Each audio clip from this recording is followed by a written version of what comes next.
Pokemon Horizons just dropped some huge bombshells, and this is so crazy that I had to make a big video all about it. But before we begin, I have to clarify something really important. All the information in this video has not been officially released yet by Pokemon. All of it is set to release later in the week by Coro, but as always, everything leaked early online, so it kind of makes sense to talk about it now since it's all out there anyway. Be sure to watch until the very end because the amount of bombshells are crazy, with a lot of the bigger ones being later in the video.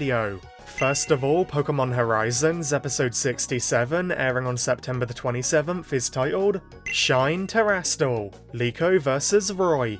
So yeah, it seems we're finally getting a big battle rematch between Liko and Roy at long last. Their previous battle was way back in like episode 7-ish, I believe, so it's really exciting to see how this one unfolds, especially after all of their development as trainers. I personally feel that Liko is a better battler than Roy, but Fuecoco is a stronger Pokemon than Florigato, so it could easily go either way, you know? But I'm gonna guess that Liko will defeat Roy using Terastallization, and then Grusha will treat this as a pass for her Terastal training course, basically to make up for Liko losing against Grusha. That makes a lot of sense to me, man. This is gonna be the final episode of the current Terastal debut story arc, and that leads us on to the next bombshell. Coro then revealed that the next big story arc beginning on October the 11th is officially titled Rayquaza Rising. And this story arc will focus fully on Lucius and his 6 hero Pokemon, including Rayquaza and Terapagos obviously. So after the Academy Terastal training arc ends, we're getting back on track with the main story, featuring Liko and Roy reuniting Lucius's Pokemon and attempting to reach the Rakua paradise, and that's so exciting, man. I can't wait to see how Liko and Roy approach it now that they're way better trainers. And that leads us on to another bombshell. We now know that Pokemon Horizons, episode 68, airing on October the 11th, the first episode of the new story arc, is titled To a New Sky, Bravasagi. And the episode description is as follows. Arboliva of the 6 heroes emerges onto the wing deck battlefield of the Bravasagi airship, and then Galarian Moltres and Lapras also appear. Liko and Roy decide to test their strength against Arboliva and Galarian Moltres, while Dot takes on Lapras. And wow, dude, that is huge! So not only is the Bravasagi airship finally fixed, after Rayquaza destroyed it at the end of the previous arc, but Liko, Roy and Dot are gonna have training battles against Lucius's Titan Arboliva, Galarian Moltres, Titan Lapras. That's so hype, man! I seriously adore how Horizons has been focusing so much on Pokemon training and Pokemon battling, and obviously we know that Lucius's Pokemon will definitely defeat Liko, Roy and Dot. They're simply on another level, you know? But I'm still really excited to see Liko, Roy and Dot try their best anyway. And with the Bravasagi airship fixed at long last, it's time to return back to the sky, baby! Back to Pokemon Horizons being a world-spanning series. I can't lie, I will be a little sad to see the end of the Terastal debut story arc. The Pokemon anime really felt like a travelling series again with this one. I loved the major emphasis on our heroes being alone on their journey through a region, getting stronger. It really gave off major Ash anime vibes, and I loved it, dude. But the new story arc sounds amazing as well, and I can't wait to see how the main story develops now that our little detour is over. And hey, it's about to get a lot more hype, because that's not the end of the bombshells, baby. This is where the fun begins.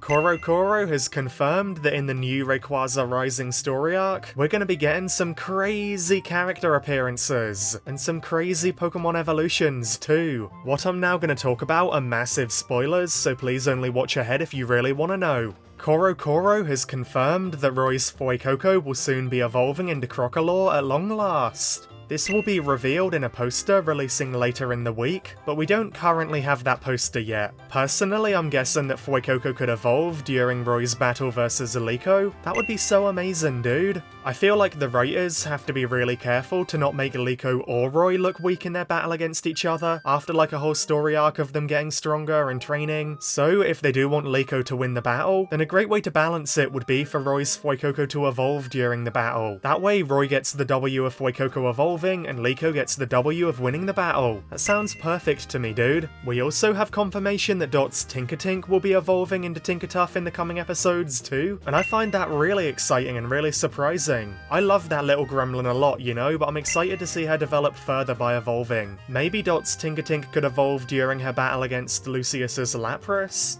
And finally, we have 4 final big bombshells, and that's because 4 huge characters will be appearing in the upcoming story arc. And those characters are Carmine, Kieran, Briar, and Perrin.